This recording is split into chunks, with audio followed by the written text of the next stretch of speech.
जैसे परमात्मा ने धर्मदास जी को बताया था, कबीर परमेश्वर जी ने, कि धर्मदास जी कह रहे थे कि हम कोई जीव हिंसा नहीं करते क्योंकि हम मांस नहीं खाते। और कबीर परमेश्वर जी एक मुसलमान की वेशभूषा में, जिंदा महात्मा की वेशभूषा में विराजमान थे। तो धर्मदास जी ने टोंट कसया था कि हम हिंदू हैं, हम मुसलमानों की तरह जीव हिंसा नहीं करते, मांस नहीं खाते, जीवों को मारते नहीं। तो परमेश्वर ने कहा था वो तो अच्छी बात है कि आप जैसे गाय बैल बकरे जो टेंडर नहीं मारते, लेकिन और भी पाप बहुत होते हैं आपसे। पृथ्वी ऊपर पग जो धारे, करोड़ जीव एक दिन में मारे। जो पृथ्वी पर आप कामवश जा रहे हो तो 1 करोड़ जीवों को डेली मार कर विश्राम लेते हो, अपने पेट के लिए, रोजगार के लिए जो उधर जाते हो।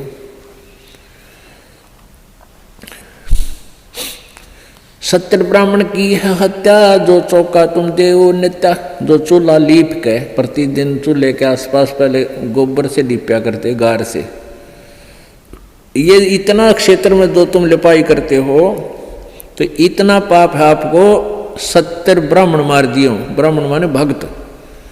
वैसे तो किसी भी जीव हिंसा कर दें, किसी मनुष्य की हत्या कर दें तो महापाप है, लेकिन भक्त की हत्या करना और घोर पाप है। अब जैसे पोचा मारते हो आप जी प्रतिदिन, आजकल तो फिनाइल से लगाया जाता है। वो किस लिए लगाया जाता है कि वहाँ कीटाणु नाश कर दिए जाएं, वो कीटाणु मरे जो हानिकारक होते हैं। तो वो जब तक आप सतगुरु कबीर परमेश्वर जी की सत साधना पूरे संत से लेकर नहीं करते, नकली संतों से नहीं, जिनके पास ये सच्चा नाम हो जो दास देता है, तो तब तक आपके दोनों ही पुण्य और पाप भिन्न भिन्न लिखे जाएंगे और वही आपको भोगने पड़ेंगे। फिर सारे के सारे पुण्य भी मिलेंगे। जैसे हाली का उदाहरण दिया कि उसने जो एक अलाई में इतने जीव मार दिए कि 1000 कसाईयों जितना पाप हो गया। फिर उसके द्वारा बीजी गई खेती से कुछ ऐसे दाने नीचे गिरे, ऑटोमेटिकली वो जीवों ने खाए, वो पुण्य हो गया। तो वो पुण्य और वो पाप अलग अलग लिख दिए, पुण्य थोड़े और पाप गणे। तो ऐसे ही आप पोचा लगाते हो या अपने काम वश जाते हो तो सभी आपके पैरों के नीचे प्राणी मरते हैं। और ऐसे जीव हैं जो हमें दिखाई भी नहीं देते, हवा में हैं, वह भी मारे जाते हैं। आप मोटरसाइकिल पर जा रहे हो, आप देखोगे आपका कपड़ा भी मैला हो जाता है और हवा में उड़ रहे अदृश्य जीवों के द्वारा उनकी मृत्यु आपके छाती पर, मुंह पर सब लग लग कर मर रही है। पंखा चलाते हैं, पंखे में भी जीव मर रहे हैं। अग्नि जलाते हैं, अग्नि में भी जीव मरते हैं। आटा गूंथते, आटा उसमें भी, सब्जी बनाते हैं उसमें भी। तो ये उन भक्तियों से ये समस्या हल नहीं हो सकती। परमेश्वर कबीर जी की भक्ति से आपके ऊपर क्या होगा कि ये जो पाप तो हैं लेकिन उनको करना उद्देश्य नहीं, तो वो पाप आपका नहीं लगेंगे, उनको लगेंगे जो इस दास के द्वारा बताई गई साधना नहीं कर रहे। उनको तो पूरे लगेंगे, उनके बैट अकाउंट में लिखा ही जाएगा वो। और इससे नहीं लगेंगे। कहते इच्छा कर मारा नहीं, बिन इच्छा मर जा, कह कबीरदास का पाप नहीं लगा। इच्छा कर कैसे मारे? जैसे शिकार खेलते हैं या वैसे कोई भेंट देते हैं, कोई की तो बकरे चढ़ावे हैं, कि तो भोग चढ़ावे हैं, कि तो झोटे काट कर डाले जाते हैं मंदिरों में। या ये मुसलमान भाई ईद बकरीद मनाते समय जीव हिंसा करते हैं, ये तो है नोवेंगली जान के करते हैं, ये तो पाप लगेगा। इच्छा कर मारे नहीं, अरबन इच्छा मर जा। अब आप चल रहे हो अपने काम के उद्देश्य के लिए, आपका मारना इच्छा नहीं है, लेकिन वो अपने आप मर रहे हैं तो मरने दे। लेकिन सावधानी अवश्य बरते। जैसे सामने आप जा रहे हो और चींटियों की लाइन है या इन मकोड़ों की चिट्टों की जो लाइन है, और वो बहुत बिखरे हुए हैं, तो उससे बचने की चेष्टा करें। और बचने की चेष्टा नहीं बच पा रहे हैं तो फिर भी थोड़ा बहुत बचाव करके उनके ऊपर से निकल जा, फिर भी कोई मरता है तो आपको दोष नहीं। तो परमात्मा की भक्ति से क्या होगा कि आप जी के जो प्रतिदिन आपसे जो अनजाने में पाप हो रहे हैं, वो इन जाप करने से भगवान की जो भक्ति आपको दी है परमात्मा की, और प्रतिदिन जो आप नित्य वाणी बोलते हो, पढ़ते हो, सुनते हो, इनसे आपके प्रतिदिन वो पाप अनजाने में किए हुए साफ होते रहेंगे। जैसे आप कपड़ा पहनते हो, कपड़ा प्रतिदिन मैला होता है, उसको साबुन और जल से धो लेते हो तो स्वच्छ हो जाता है। ऐसे ही आप जी का जो प्रतिदिन किए हुए नित्य नियम, प्रतिदिन किए हुए मंत्र भक्ति के, ये आपके ऊपर अनजाने में हुए पापों को डेली साफ कर देता है। फिर शेष रहे आपके संचित कर्म, जो पहले जन्म जन्मांतर के आपके ढेर लगे हुए, तो परमेश्वर की सत भक्ति से, सतनाम से वो सभी नष्ट हो जाएंगे, वो फूंक दिए जाएंगे, जला दिए जाएंगे, नाश कर दिए जाएंगे। ये पूर्ण परमात्मा सत्य पुरुष कबीर देव जी की भक्ति से ही वो संचित कर्म और ये वर्तमान के जो क्रियावान कर्म और प्रारब्ध के पाप कर्म, ये सभी पाप कर्म परमेश्वर कबीर जी की भक्ति से नष्ट हो जाते हैं, समाप्त हो जाते हैं, नाश हो जाते हैं, खत्म हो जाते हैं। और किसी भी साधना से इनका कर्मों का नाश नहीं होता, दोनों ही भोगने पड़ते हैं। संचित भी न्यो के न्यो रहेंगे, डिपॉजिट, संचित माने डिपॉजिट, पहले के जन्म जन्मांतर के आपके बैंक भरे पड़े हैं वहाँ भगवान के दरबार में। पापों का अकाउंट और पुण्यों का अलग अलग होता है। तो इस प्रकार हमने इस परमात्मा की सत्साधना से अपना मोक्ष करवाना है। अब जैसे कर्म करेगा ऐसा ही फल देगा भगवान, तो इस विधान से तो हम कभी भी पार नहीं हो सकते। और जो ये विधान इन अन्य अज्ञानी संतों ने बना रखा है कि जो भी तेरे भाग्य में है वो तो भोगना ही पड़ेगा, इस विधान से भी हम पार नहीं हो सकते। एक इन्होंने विधान बताया है, जैसे देवी भागवत में आप जी ने पढ़ा था कि बृहस्पति जी जो देवताओं के गुरु हैं और इन्होंने ब्रह्मा जी से ज्ञान प्राप्त है, तो वो कह रहे हैं कि जैसा भी जिसका पुण्य है, पाप है, वो भोगने से अक्षीण होगा। दुख आपके ऊपर आ रहे हैं तो आपके पाप कम हो रहे हैं, आपके पाप नाश हो रहे हैं दुख भोग के, और पुण्य आपको मिल रहे हैं तो आपको सुख प्राप्त है तो आपके पुण्य नाश हो रहे हैं उन सुखों को भोग के। ये प्रोसीजर है इन तत्व ज्ञानहीन ऋषि महर्षियों और प्राणियों का। अगर इस विधान से हम चलें तो कभी सुख नहीं हो सकता और कभी मोक्ष नहीं हो सकता। सुख भी भोगे खत्म होंगे और पाप भी भोगने से समाप्त होंगे तो कभी नहीं हो सकते, क्योंकि हम एक दिन में करोड़ों पाप करके विश्राम लेते हैं और पुण्य होता ही नहीं, क्योंकि वो साधना शास्त्र विरुद्ध होने से, उस शास्त्र विरुद्ध साधना जो वर्तमान में चल रही है, पहले तो चलो शास्त्र अनुकूल साधना करते थे, ओम नाम का जाप था और यह गमन किया करते थे, और भी फिर भी वो अनकम्प्लीट थी, फिर भी उनका कुछ आंशिक लाभ अवश्य था। अब तो हम आगे जय गणेश देवा माता थारी पार्वती पिता माँ देवा, ये आप बना के गान लाएंगे। आप ही अपने हिसाब से ओम नमः शिवाय ये मंत्र बना लिए, ये कहीं मंत्र नहीं है किसी भी शास्त्र में। तो इस तरह की जो साधना करने से पुण्य भक्ति तो लाभ होता ही नहीं। वैसे कोई दान पुण्य हम करते हैं, चींटियों को दाने डाल दिए, इन पक्षियों को दाने डाल दिए, कि भंडारे कर दिए, वो पुण्य आपको अलग से लिख दिए जाएंगे, आपके वो भी मिलेंगे, लेकिन मोक्ष नहीं हो पाएगा, क्योंकि वो शास्त्र विरुद्ध साधना होने से मोक्षदायक नहीं है। ना कोई सिद्धि हो, ना गति हो, ना ही कोई सुख हो।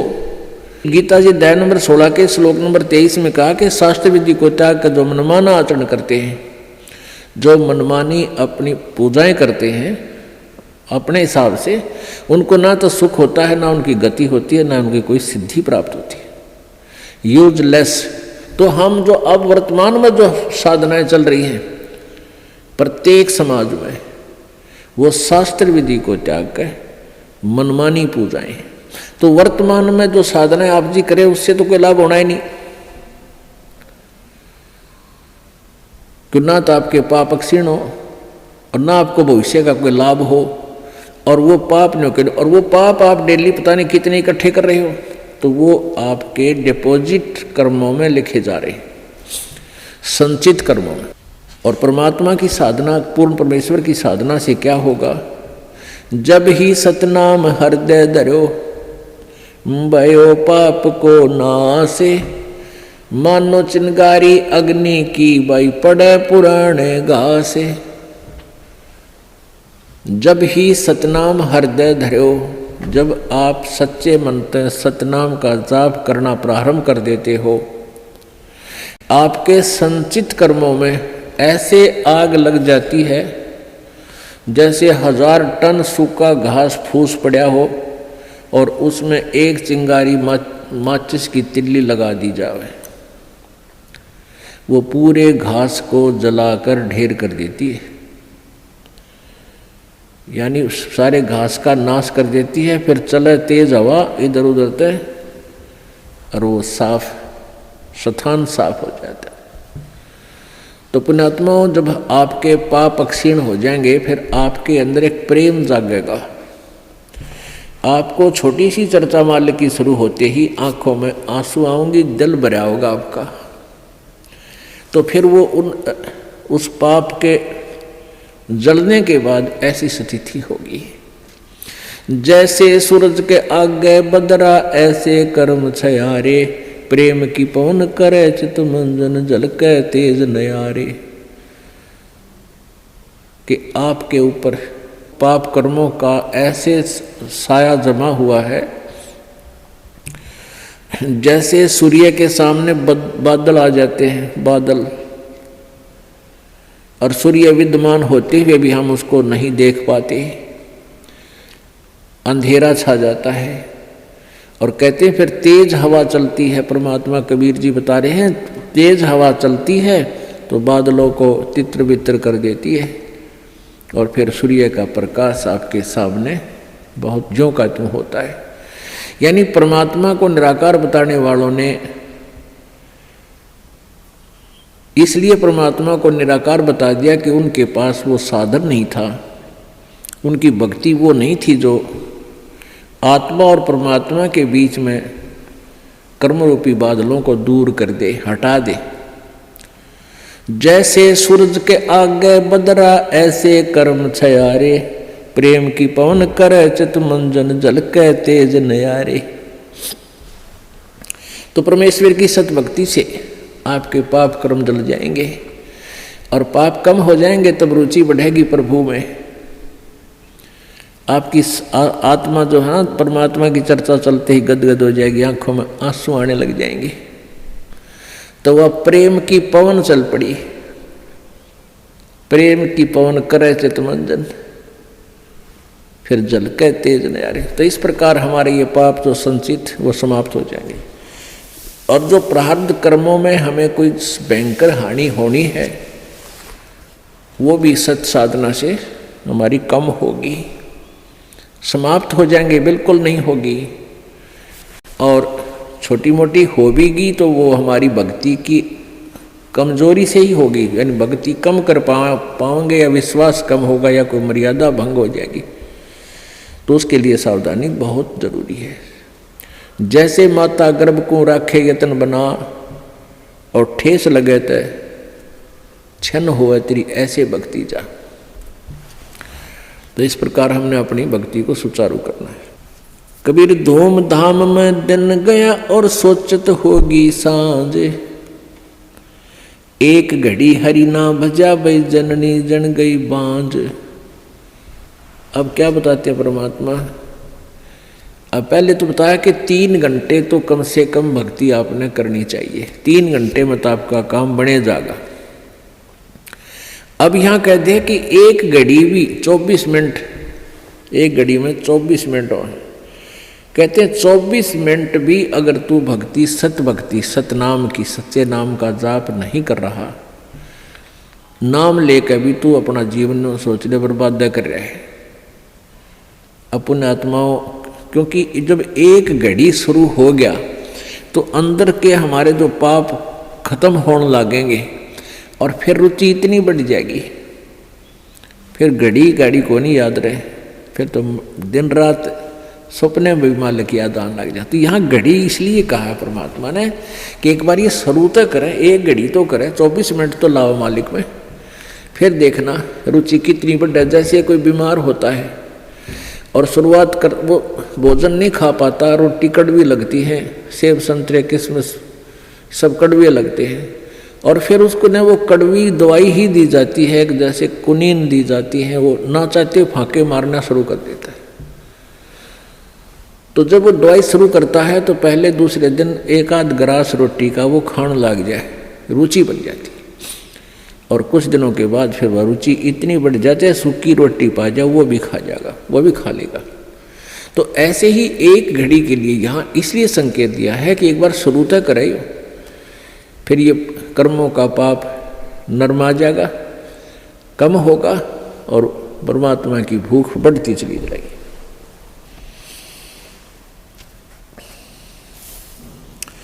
रात गवाई सोए करियो, दिवस गवाया खाए,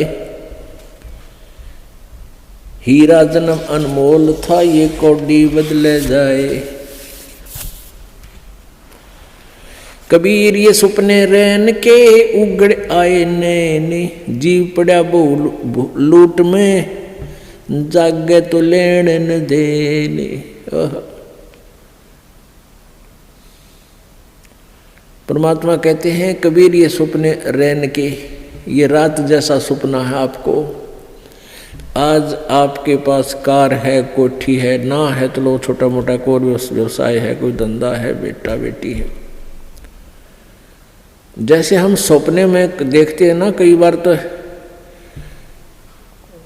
या ऐसा सपना देखते हैं कि तो कार में घूम रहे हैं, ठाठ कर रहे हैं, खूब मौज मार रहे हैं, और उठे तो फिर साइकिल भी कोई ना घर पे।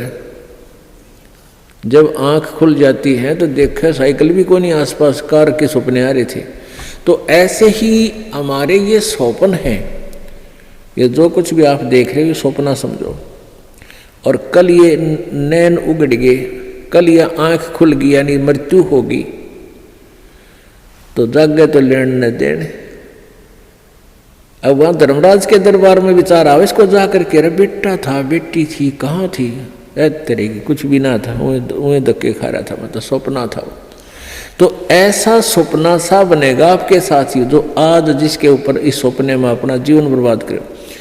और सपने में ही आप भक्ति करोगे तो आपको लाभ होगा, इसमें ही आपको ज्ञान हो कि इससे बचाव करें, इस तो सपने में ही सुख होगा आपको। अब जैसे सभी ऋषि संत कहते हैं कि कर्म का भोग तो भोगना ही पड़ेगा, संस्कार में जो प्रारब्ध में कर्म है भोगना ही पड़ेगा, फिर फायदा क्या हुआ।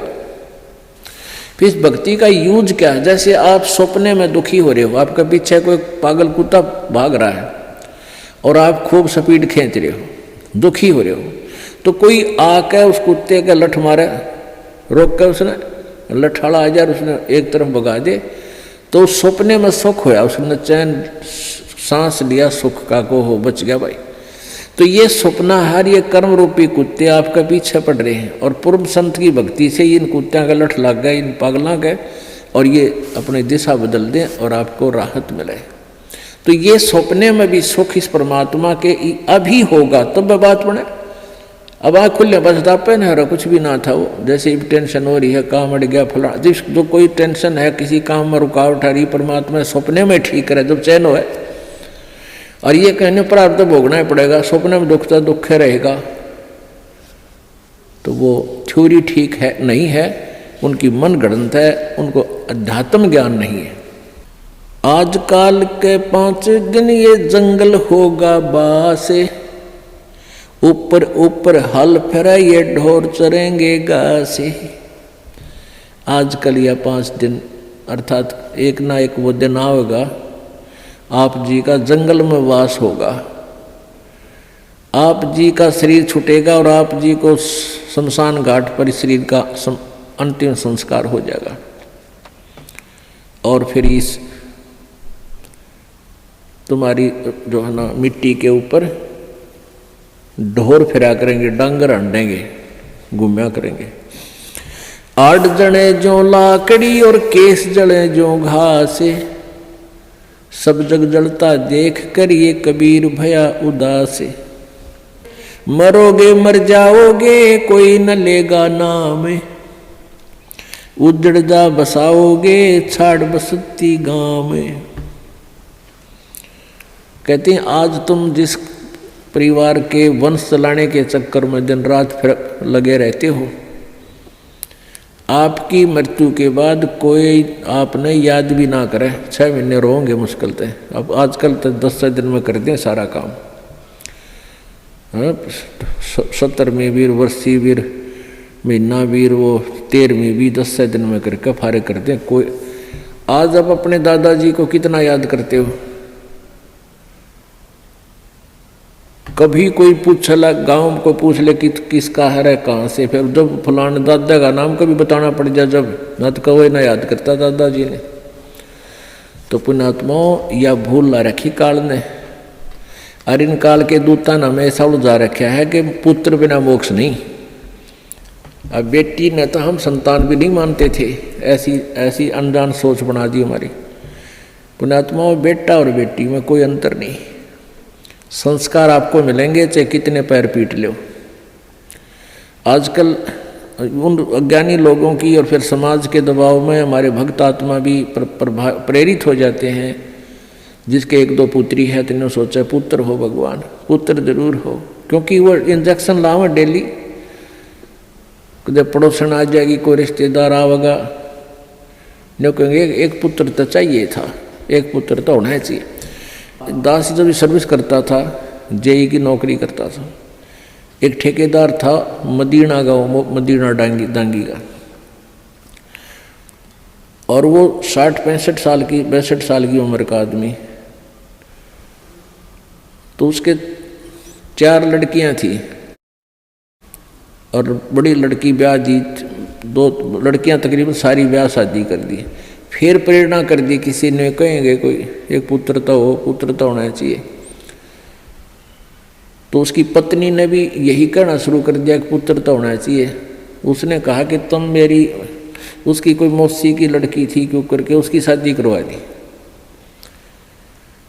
अब वो बताओ, खुद बताओ था, ने बोला जी ऐसा हुआ, वो फिर जड़वा 2 लड़की होगी उसके, 5 तो पहले थी और 2 के और आन लागे। फिर वो छक्के मैंने तो ऑपरेशन करागा, पांडा छुटवाया उसका। तो परमात्मा कहते हैं या हमारी बौड़ी आंट से परमात्मा जो देगा वही होगा, और अगर आवश्यक होगा, अब आपके पास वो परमात्मा कबीर है, कबीर जी वो है, अगर आपके संस्कार में कोई सुयोग्य संतान होगी तो पुत्र भी दे देगा। ना तो आज वर्तमान के 80% पुत्रों से ये माता पिता दुखी है। पुत्री तो शादी कर दी हुई पराई, यहाँ रहती है तब आपका पूरा काम करे, कभी आज्ञा का अवहेलना नहीं करती लड़कियां, और पुत्र छोटा ऐसा लाग जा रहा, खोए अलान ना करूं क्यों, और बेटी कभी नहीं बेचारी मना करती। तो हमने इन अज्ञानी अनजान ऋषि संतों के अज्ञान के कारण हम इतना भेद बना बैठे थे एक आत्मा में, आत्मा वही बेटी और बेटे की। तो इस प्रकार हमारी इन नकली संतों ने हमारा समाज व्यवहार कति बिगाड़ दिया, हमारी सोच बदल रखी थी, जिस कारण से हम आधे से ज़्यादा तक न्यों दुखी रहा करते थे। अब वर्तमान में आप देख रहे हो पुत्र, ये बुरी बात नहीं है पुत्र अब, लेकिन इस ज्ञान को प्राप्त करके आपका फिर पुत्र हो चाहे पुत्री आपको दुखी नहीं करेंगे, क्योंकि वो बचपन से इस ज्ञान में भगवान के रंग में रंग जाएंगे, और परमात्मा की शक्ति आपकी भक्ति से आपके साथ रहेगी। और मान ले कोई छोटा मोटा संस्कार में कोई निकम्मा बालक आ भी गया तो उसने मालिक ठीक करेंगे, सीधा करेंगे, उसको किसी प्रकार भी करें, चाहे आपको दुख नहीं होने देंगे। तो इसलिए परमात्मा की हम चाह में भटका करते थे कि वो सारे ही सुख दिया करता है। कबीर हाड जले लकड़ी जले और जले जलावन हारे, और देखण आड़े भी जले अब किसते करूं पुकार। अब परमात्मा कबीर जी कहते हैं कि जो किसी की मृत्यु होगी वो तो जले, और जो उसको जलाने जाएंगे एक दिन वह भी जलेंगे, और जो देख रहे हैं खड़े होकर के फलाना मर गया देखो उसकी चिता जले है, और वह भी जलेंगे एक दिन, उनको भी वहीं जाना है। पर वो बुद्धि इतनी काम ना करती, इतना दबाव है हमारे ऊपर, प्रेशर है, नशा है, हमने डर ना लगता कि हम भी वहीं जाना है, हमने भी एक दिन वहीं जाना है। वो दिन याद कौन रखते हम, और वो अब याद रहेगा।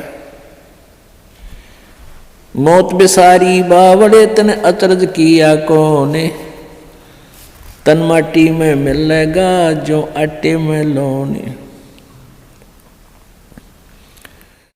एक भगत था, एक संत था, और वो संत पतला दुबला और ठीक सा था, और बाकी वो अपने जैसे किसी वस्तु को कोई चिंता हो जा तो उसके चेहरे की, उसकी फेस की आकृति कुछ अजीब सी रहती है। तो एक भक्त आता था उस संत के पास, बढ़िया फलों के दर्जन फल, सेब संतरे ले आया करता। तो वो देखा करता था कि महात्मा जी बहुत चिंतित से रहते हैं और बहुत ही ज़्यादा स्वस्थ नहीं है, सेहत अच्छी नहीं है। और दूसरे भक्त वहाँ दूध लाते थे तो वहाँ डेग सा बढ़ा रहा करता दूध का, फलों की टोकरी बड़ी रहती थी। वो संत जी औरों को दे देते थे प्रसाद रूप में, और फिर खीर खार बना के खिला देते थे।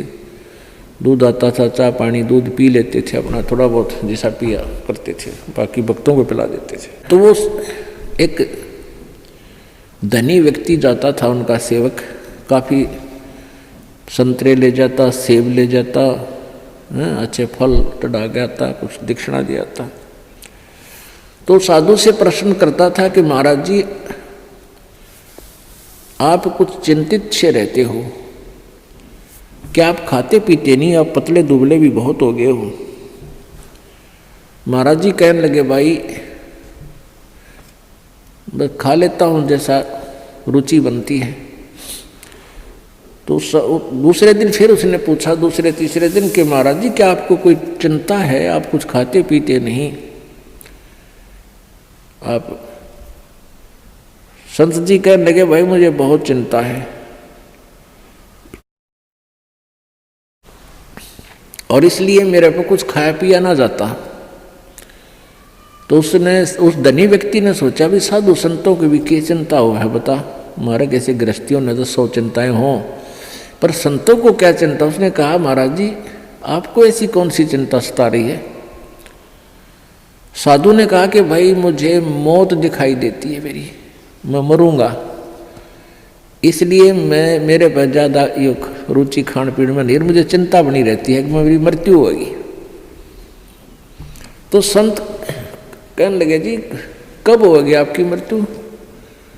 अब उस भक्त ने सोचा कि अभी निकट भविष्य में ही शरीर छोड़ते होंगे 2-4 दिन में। उस समय उस संत की 40-45 साल की आयु थी।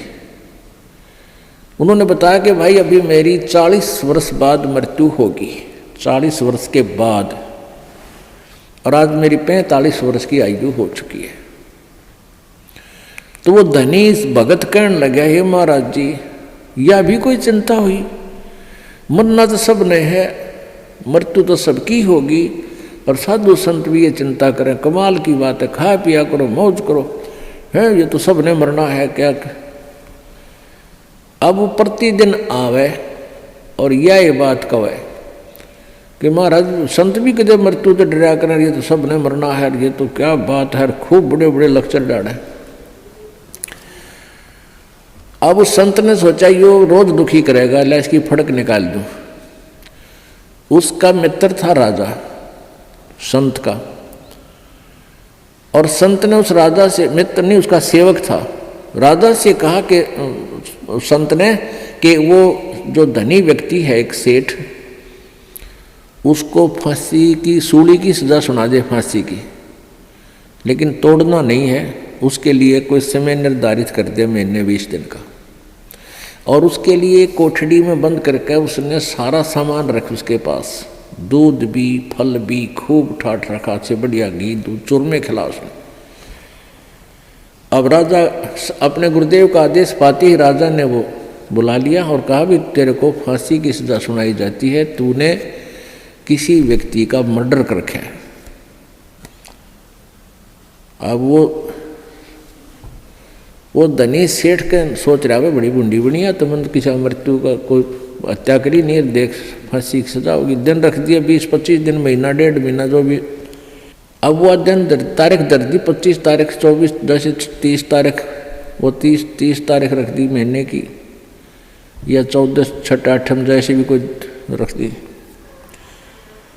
तो हम अपने उदाहरण के लिए उसको 8 रख दी, जो 1 महीने बाद थी, और एक कोठड़ी में बंद कर दिया। उसके आगे फल और दूध के पूरे पात्र भरे रहे, लोटे के लोटे। जब उस फांसी के दिन में 10 दिन पहले, 20 दिन जब उसने हो लिया उसको कैद में, ये पक्का हो गया तेरी फांसी होगी। संत जी गए वहाँ, उनके कैद की कोठड़ी के अंदर से, इसके पास से घूम निकले आगे को, उसने देखा श्रीयामा गए। गुरु जी गए, आवाज़ लगाई, महाराज जी सुनियो महाराज जी।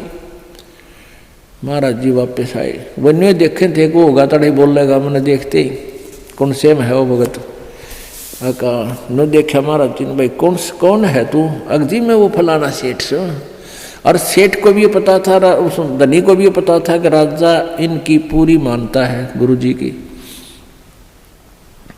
और गुरुजी तक पहुंचा संदेशा जब बात पड़े, तो उसने बता दी मैं वो सेठ हूँ फलाना राम, मैं विशंबर दास हूँ। बोला अच्छा, अरे तू बहुत कमज़ोर हो गया बेटा, क्या बात है? बिल्कुल कमज़ोर हो गया, ये फल रखे हैं, दूध रखा है, तो बहुत वीक हो गया रहा, खाता पीता कोई ना। ना महाराज जी कुछ नहीं खाया जाता, एक टूक भी नीचे नहीं जाता, बस धक्के तो गेरू है, आधी रोटी अंदर जाती है शरीर में। क्या बात होगी? अब मेरे को फांसी की सजा सुना रखी है, कति झूठा केस है मेरे पर, गुरु जी मेरे पर दया करो, मेरी पीछा छुटवाओ। ने बोला अरे खा पी मृत्यु तो सब क्यों नहीं बेटा, खा देख दूध के गिलास भरे धीरे फल रहे, खा बेटा ठाट से, मृत्यु सब क्यों? अरे नहीं महाराज जी कति मेरे क्या मत है, कुछ नहीं खाया जाता। जब उसने उस राजा बुलाया, भाई छोड़ दिया भगत ने, ये तो निर्दोष है। तब उस संत ने बताया कि भाई लाला जी जिस प्रकार तने 8 दिखे थी ना, उन्होंने कहा था मैंने तो 8 दिखाई दिए से, कुछ नहीं खाया जाता। तो बेटा तने जिस प्रकार ये 8 दिखे है ना, क्योंकि आपको पता लग गया निश्चित होगी 8 में तू फांसी टूटेगा, डर बिना कहाँ। तो इसी प्रकार मुझे मेरी 40 वर्ष बाद हुआ 8 मन दिखाई दे आज, इसलिए मेरा इस संसार में रुचि रही नहीं। जिस प्रकार आपकी ना घर में रुचि, ना कहीं की रुचि, ना तू खास खाने में रुचि तेरी, एक ना कोई रुचि नहीं थी, बस मरता हुआ खाऊं था और 8 के गुण गाऊं था, उस 8 पर ध्यान लगाऊं था। तो परमात्मा कहते, संत जी कहते हैं कि मैं भी भाई मन ने अपनी 8 वह 40 साल पीछे आने वाली ऐसे ही नजर आ रही जैसे आप जी को अब दिखे थी। तो पुण्यात्माओं, हमारे ऊपर इतना दबाव है इन तीनों गुणों का, इस त्रिगुणमयी माया का, कि हम 10 मिनट बाद भी याद नहीं रख सकते इस मौत को। और यह रखनी चाहिए, रखनी पड़ेगी। ज़्यादा से ज़्यादा 60 वर्ष, 65 वर्ष, 70 वर्ष तक ये शरीर ठीक रह सकता, घना स्वस्थ होगा। तो उसके बाद मान लिया चाहे 90 वर्ष भी उम्र होगी, तो बस वह तो मौत तो ही बूढ़ा जीवन है, बाकी का। लेकिन भगवान की भक्ति आप पहले से ही कर रहे हो, तो आने वाला बुढ़ापे में आपको बहुत सहयोग मिलेगा, हर तरह से पूरा सहायता देगा परमात्मा आपको। नहीं तो इस जीव के ऊपर ये बुढ़ापा सबसे बड़ा कहर होया करे। इसी प्रकार गीता जी अध्याय नंबर 7 के श्लोक नंबर 29 में बताया है कि जो उस तत्व ज्ञान के आधार से, उस तत्ब्रह्म से यानी परम अक्षर ब्रह्म से, अध्यात्म यानी सारे इस अध्यात्म ज्ञान से और सभी कर्मों से परिचित हो जाता है। आज के सत्संग में आपको इस कर्मों से परिचित कराया जा रहा है, अध्यात्म ज्ञान से परिचित कराया जा रहा है।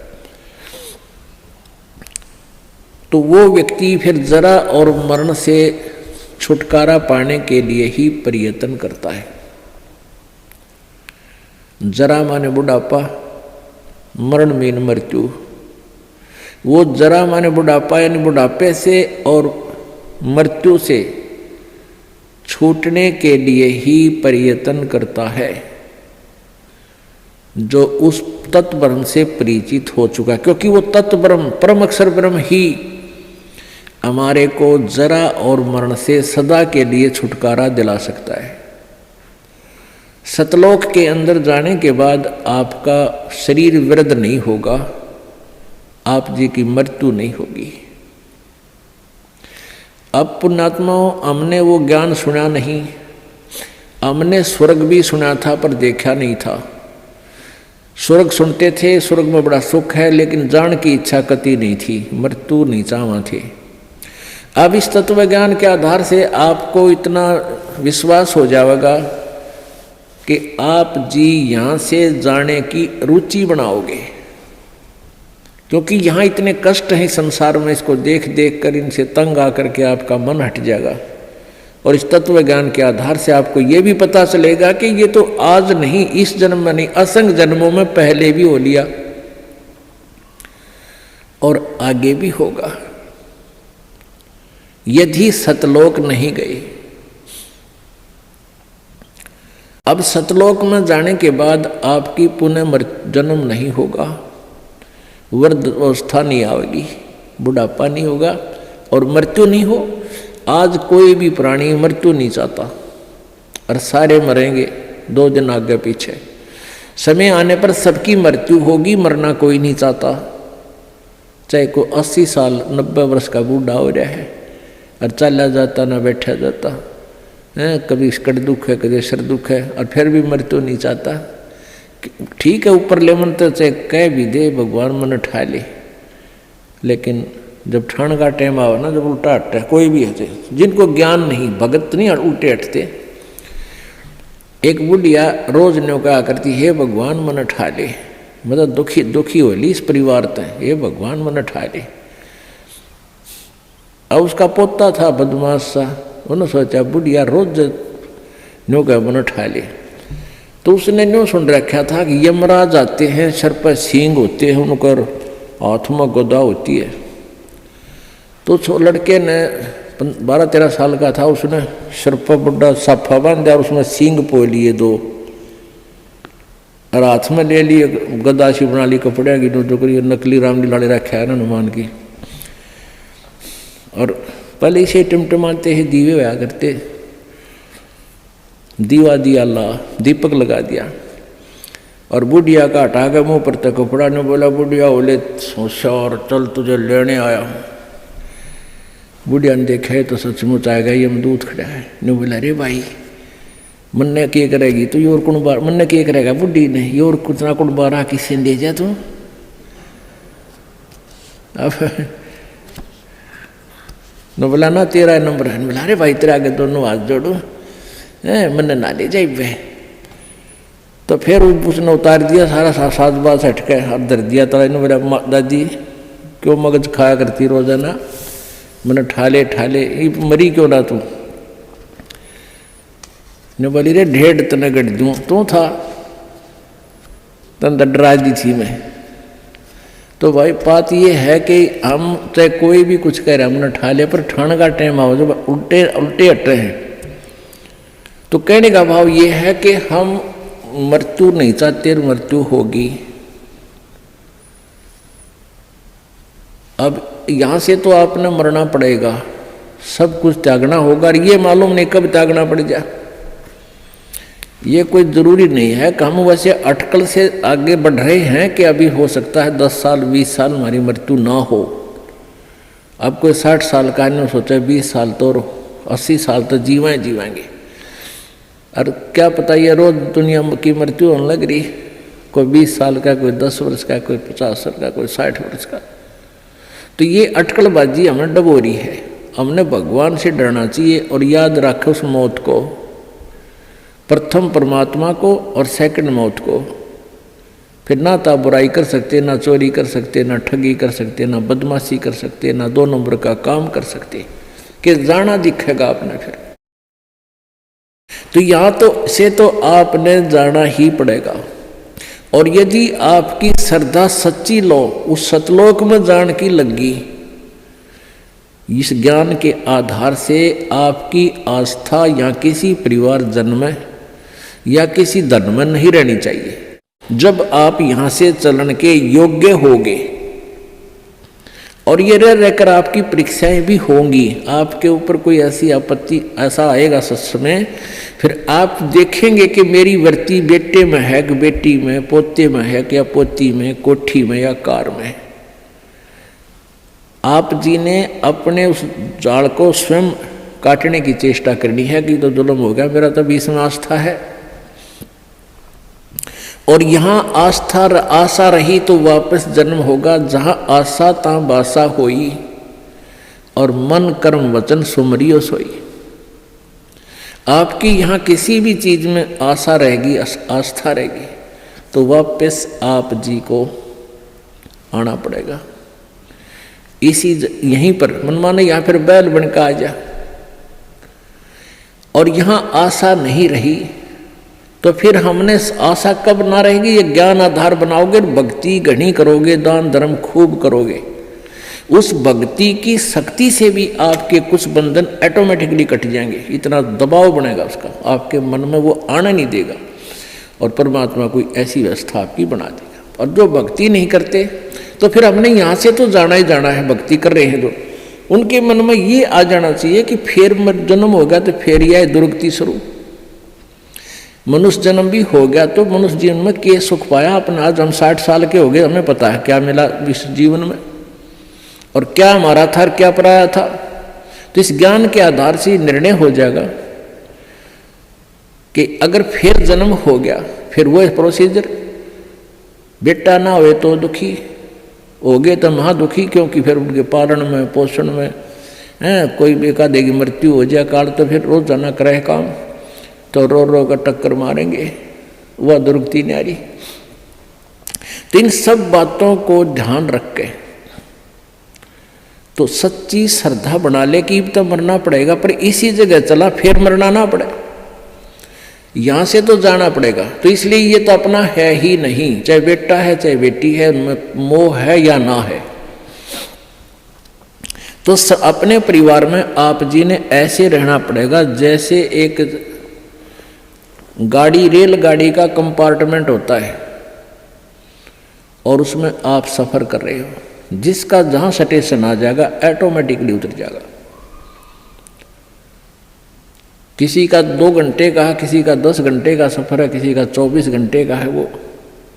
तो ऐसे ही आप जी इसको ऐसा समझ कर रहोगे जैसे रेस्टोरेंट होते हैं, होटल में जाकर डट गए तो वहाँ सारी सुविधाएं होते हुए भी आपको पता है कि मेरी नहीं है, उनका प्रयोग भी करना है। उनमें मेज कुर्सी पलंग टीवी वहाँ पर है, उनका पंखा कूलर एसी फ्रिज उनका प्रयोग भी करना है, लेकिन अंडरस्टूड होता है कि मेरी को ना, ये तो धनी की है। तो ऐसे ही ये सारा रेस्टोरेंट, ये होटल, ये काल का है और हमने किराए पर अपनी पूंजी जमा करा का यहाँ, तो ये कुछ समय का रहने का यहाँ पर मिला हुआ है और ये व्यवस्था बता दी, इस खेती में बना रखा, ये मजदूरी कर, ये ऐसे खा ले, ये छोड़ रखा है। लेकिन ये अपनी नहीं, हम यहाँ होटल में कुछ दिनों के लिए सटे करे हुए। यदि ऐसी आस्था आपकी बन जाएगी तो फिर कोई पल्ला नहीं पकड़ेगा आपका, कोई बाधा नहीं बनेगी। अन्यथा जो भक्ति नहीं करते हैं उनकी कैसी वृत्ति होती है।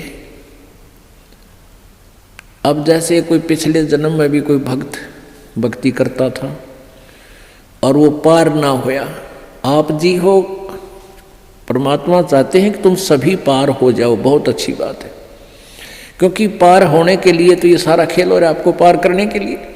अब विद्यालय में बच्चे फेल भी होते हैं और पास भी अधिकतर ही होते हैं, और कुछ एक फेल भी हो जाते हैं, तो वो फेल हुए हुए गणे दुखी होया करें।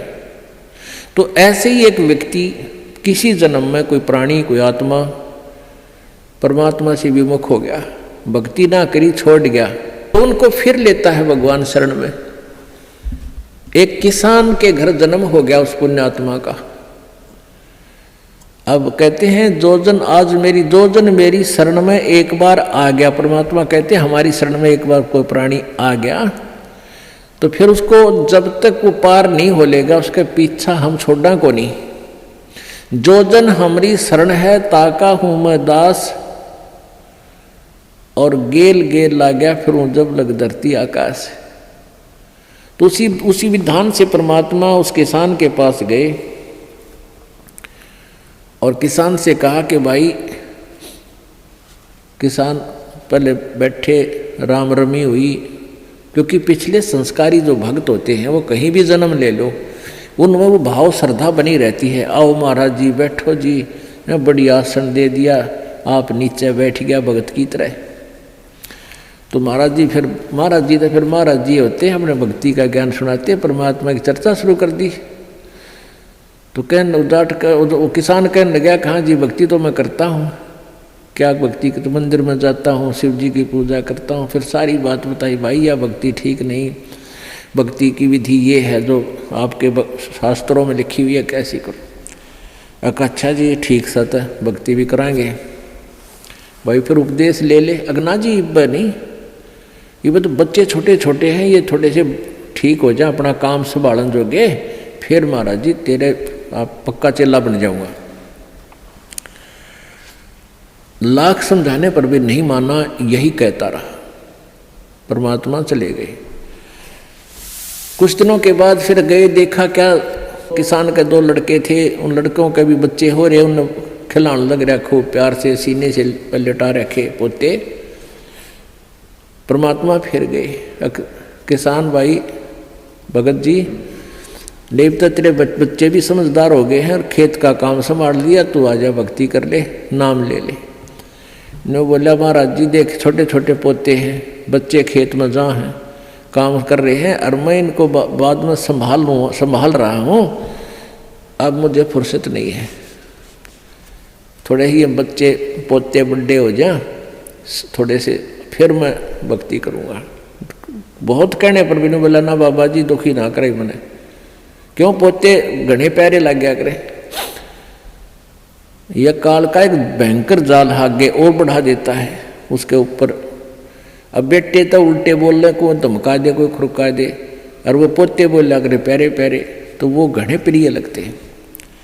न बोले बाबा जी तू तो सब ऐसा ही, तेरे तो कोई लाग नहीं, कोई संतान नहीं, तने क्या पता संसार के उसका है, कह दिया भक्ति कर ले, भक्ति नहीं होया करे, पोते बड़े हो लेंगे फिर बात करूँगा तेरे से, फिर जरूर नाम ले लूँगा, पक्की बात हो रही। नो टाल टूल दिया। अब 4 साल के बाद फिर आए परमात्मा संत जी रूप में।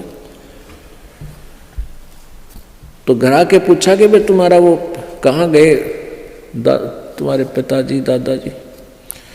वो पता चला कि वो तो मर गए, 4 साल हो गए, मृत्यु होगी। मालिक को तो पता था, क्या था कि खेत में उन्हें का बैल बन गया, आके बैल बन गया, बैल की चुनी प्राप्त की, और खेतों में उसका बेटा उसको हल में जोत रहा। अब परमेश्वर वहां पहुंचे, वो लड़का भी जाने था, महात्मा कई बार आया करते, रोक दिया, कहा महाराज जी कैसे आना हुआ कि भाई डट जा तेरे बाबू, तो 2 बात बतलाऊंगा। उस बैल के कान में निकट सी जाकर कहने लगा, रे भगत अब तो आजा मेरी शरण में, तेरा शरीर छुटवा दूं बैल का, और नाम दे तेरे को मनुष्य जीवन दे दूंगा, और तू चाल देख ये दुखी हो रहा, तेरा लठ लग गया, तेरा बेटा लठ मारे हैं, और तेरी के दुर्गति हो रही, तो के कह है वो बैल न्यू, क्या बाबा जी तो बोला मत, अब मैं यहाँ से मर जाऊंगा, दूसरा बैल आ गया, वो थोड़ा काम करेगा, मेरे बेटा ने टोटा हो जाएगा, वो तेरा गजब हुई हो। परमात्मा बोले अच्छा भाई कोई बात ना, ले धन बना तो बेटा गए। अब कुछ दिन के बाद वो बैल भी मर गया, मृत्यु के बाद वो सांप बन गया।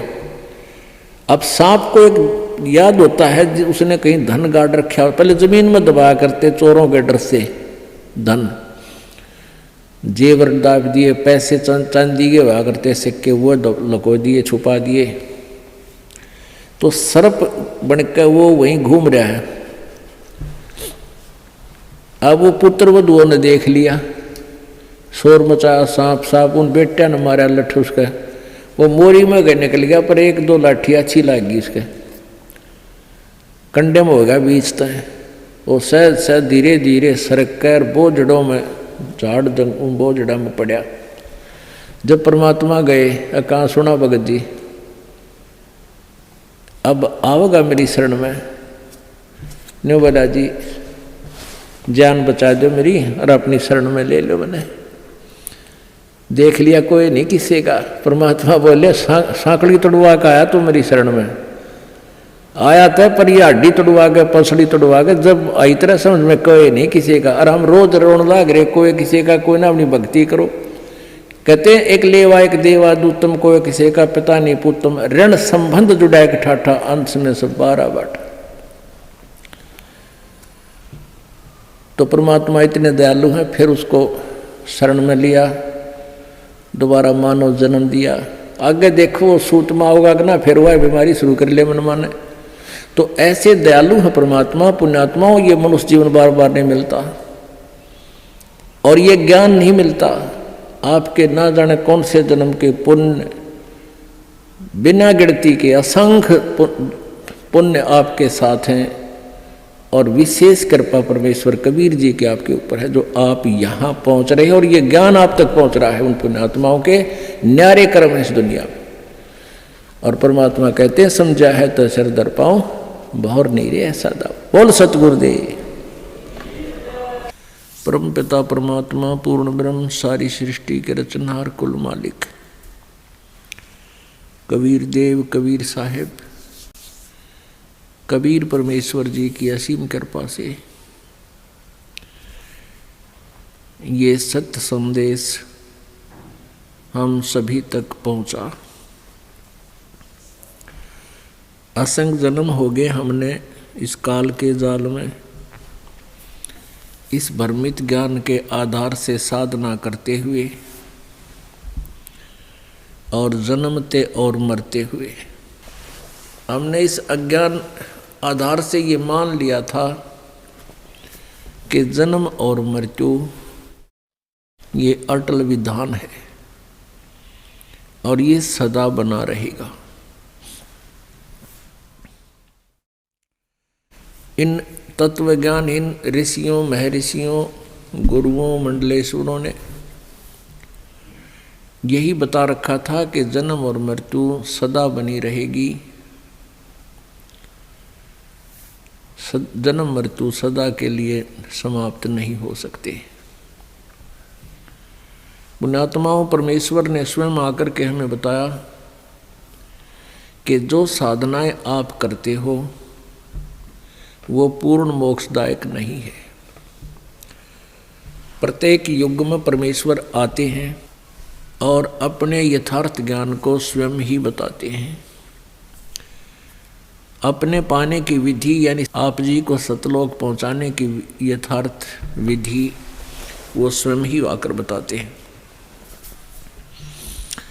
परंतु हम अज्ञान के आधार से इतने भ्रमित हो चुके होते हैं कि हम परमात्मा की वाणी को स्वीकार नहीं करते।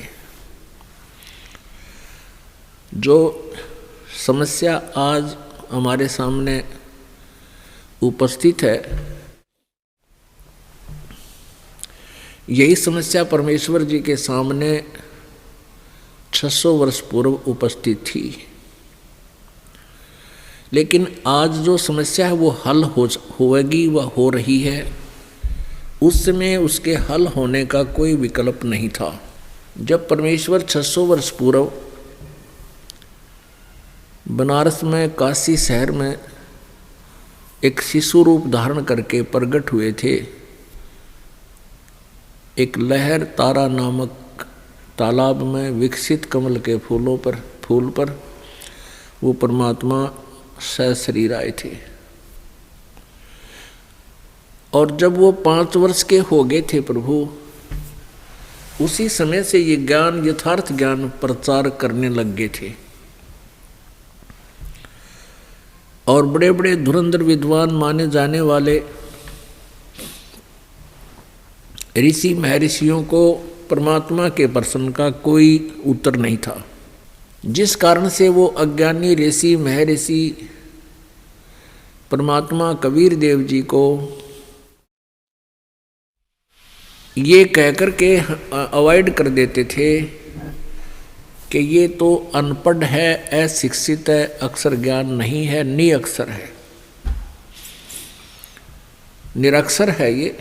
और ये वेदों और किताबों, गीता जी और पुराणों के विषय में गलत स्टेटमेंट दे रहा है। और जो ऋषि महर्षि थे, मंडलेश्वर ब्राह्मण, हिंदू धर्म के मार्गदर्शक, वो सभी शिक्षित थे, यानी संस्कृत भाषा को जानते थे। और सभी सद्ग्रंथ संस्कृत भाषा के अंदर ही लिपिबद्ध थे, जिस कारण से प्रत्येक व्यक्ति को ये विश्वास हो गया कि कबीर जी शिक्षित नहीं हैं, और ये भले ही कुछ शक्ति युक्त हैं, क्योंकि परमेश्वर के आशीर्वाद से बहुत से दुख दूर हो रहे थे। तो जितने भी वो शिष्य थे परमात्मा के, 64 लाख शिष्य हुए थे, वो परमात्मा द्वारा दिए गए आध्यात्मिक सुख के कारण, भौतिक सुख के कारण ही वो शिष्य बने थे।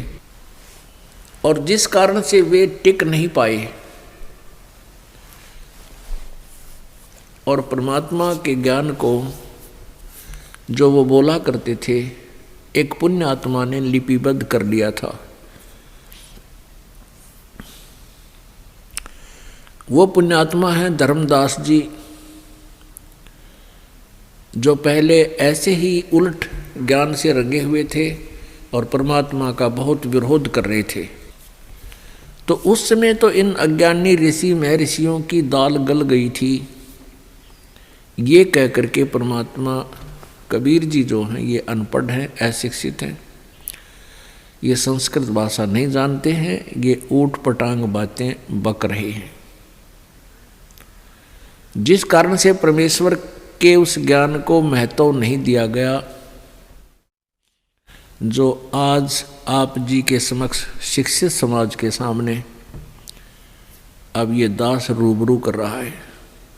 600 वर्ष पहले परमात्मा कहा करते थे, ब्रह्मा विष्णु महेश नासवान हैं, इनके माता पिता हैं, इनकी जन्म मृत्यु होती है, ये कंप्लीट गॉड नहीं है, ये पूर्ण परमात्मा नहीं है, ये समर्थ प्रभु नहीं है, ये केवल एक ब्रह्मांड में एक विभागीय मंत्री समझो, एक विभाग के मिनिस्टर हैं।